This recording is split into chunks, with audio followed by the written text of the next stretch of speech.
Good afternoon. So, a little late, a little later than usual, but wanted to review the November numbers for the portfolio company. Does not include Journey just yet. Today's actually technically day 30 since we acquired the business, or day 31. I won't do, I'm not going to do a recap until the end of the year for Journey, just because we don't really have a ton to report. So I'll do that separately. The theme for November was just hard.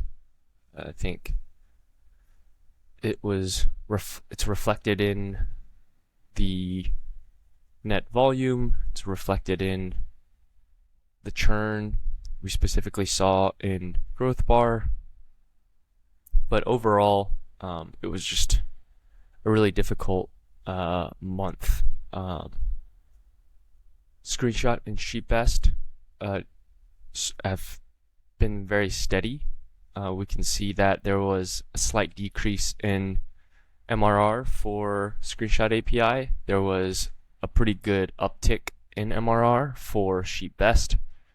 Cash collections for, I think, the third month in a row and the fourth month in the past 5 months, cash collected was higher than the MRR for Screenshot API, and you can see that Sheetbest cash collections or net volume has been on a slight uptick.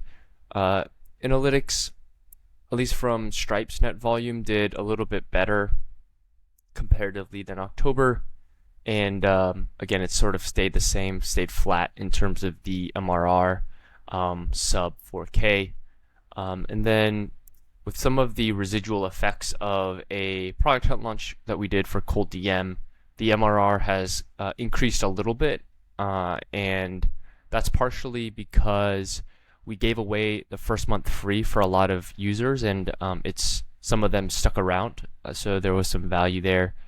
The big one and the big kind of red flag is Growth Bar, where we're just continuing to see these annuals who've subscribed in 2022 churn, and we can see that really reflected in the LTV, where a lot of that has dropped, and also partially because over the past 30 days we've been running pretty steep discounts to compete with some of the competitors and with some of the new price points where it's a race to the bottom, and so we're just seeing that reflected a little bit with LTV, ARPU.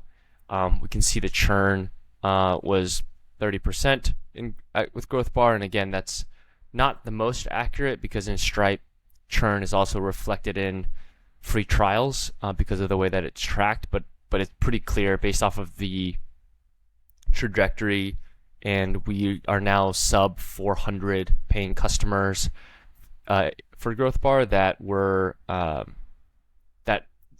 churn of those annual subscribers is continuing. So that's just something that we need to monitor. We obviously have some product things that will help with that. We also have Growth Bar and Analytics on Acquire listed for acquisition, so we'll sort of see where that goes.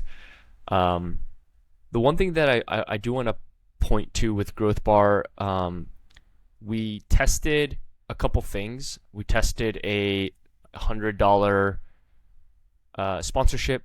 It had a $3.75 cost per click, which comes out to like 22 clicks. We tried a really small one just to see what that was like.